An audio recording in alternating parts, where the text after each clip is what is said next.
In the heady days of our young romance, I was a student at the University of Texas in Austin, and my new boyfriend David attended law school just up the road in Houston, a 2.5-hour drive from me. I was 22 and he was 25, and we each believed that we had found our soulmate in the other. The signs were everywhere. There were, for instance, the many times that we picked up the phone to call the other at the same moment. I lived in a rented apartment in the same building that David lived in as an undergraduate student at the university 2 years previous. Coincidence or karma? We thought karma. And neither one of us ate fish. We took all this as evidence of our cosmic connection. Valentine's Day, 1977. In these formative days of our relationship, I believed that the gifts that we exchanged on this romantic of all occasions were intrinsic to our future. The wrong gift could portend negatively on our future. It could indicate that we really didn't understand each other's needs and desires after all, and could threaten our soulmate status. I focused on my goal to find the perfect gift, one that wasn't flashy, yet not shabby, and not something to wear, and definitely not fish. The search was a mission, a passion, an obsession. I had to get into his head for inspiration. Lunch hours were devoted to scrounging the mall.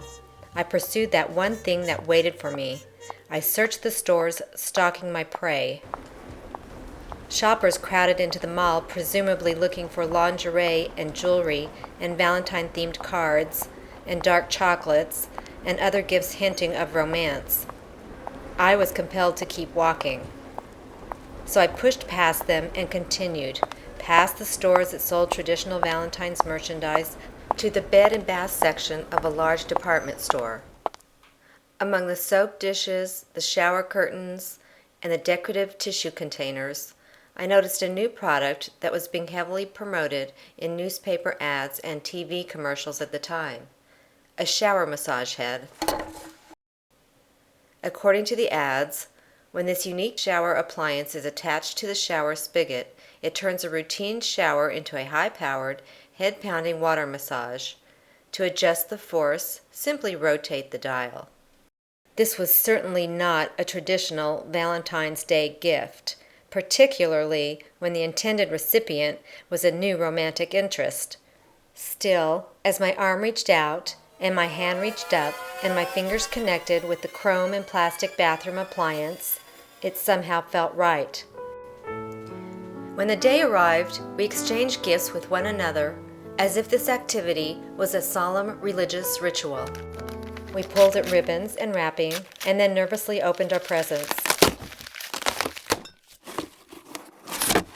I was astonished when I looked inside my gift box.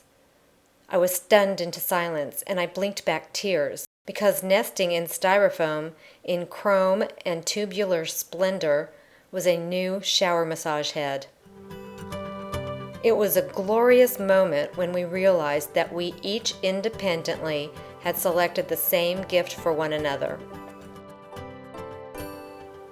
And what a gift it was! It was another sign. The stars were aligned in our favor. Everything pointed to the fact that we were meant for each other after all. Now there was no reasonable doubt. Soulmate status in check. David and I became engaged shortly after that Valentine's Day 33 years ago, and we married in November of that same year. We now have a son and a daughter, both beautiful young adults. When I think back, I know that the gift wasn't really the goal at all. It was the search itself.